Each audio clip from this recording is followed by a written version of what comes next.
Hey, good morning, church. Here we are again, Philippians chapter 2. Today, I want to give you 3 reasons to avoid grumbling in chapter 2 of Philippians. And the context here is verse 12 and 13. We learn that God works in us and through us. Verse 14, we need to stop working against God. We need to stop, Paul says, stop or do all things without grumbling or disputing. And then verses 15 and 16, he continues and he gives us these 3 reasons to avoid grumbling. Listen to the text.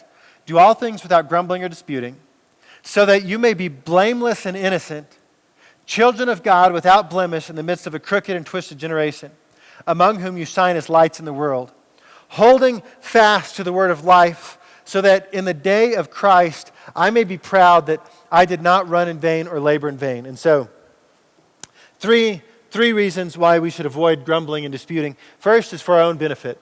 When we grumble and dispute, it makes us so that we're no longer blameless and innocent. And so what Paul is looking at the church, he's saying, church, be blameless.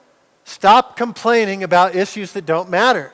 Second reason, he says it's for the world's benefit. So remember, we're children of God, blameless and innocent in the midst of a crooked and corrupt generation. We go out there, we tell them about Jesus. If we have a bad, corrupt heart, who's going to listen? Right? So we're holding forth the gospel light. We need to look like we're worthy of the gospel to go out there. Third, he says, do this so that I may be proud that I did not run in vain or labor in vain. Paul's saying, hey, third reason to avoid grumbling, do it for the benefit of church leaders. Somebody poured into you, do it for the benefit of your parents. Do it for the benefit of those who have given so much to make you the man or woman or the person that you are today. So questions then. How does refusing to grumble and complain, how does it benefit us?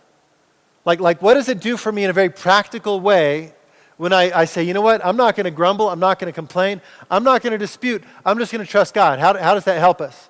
Second question. Second question, what does it look like for us to hold forth the gospel light or shine the gospel light in the world today? How can we do that in a very practical and real way in the midst of a crooked and twisted world?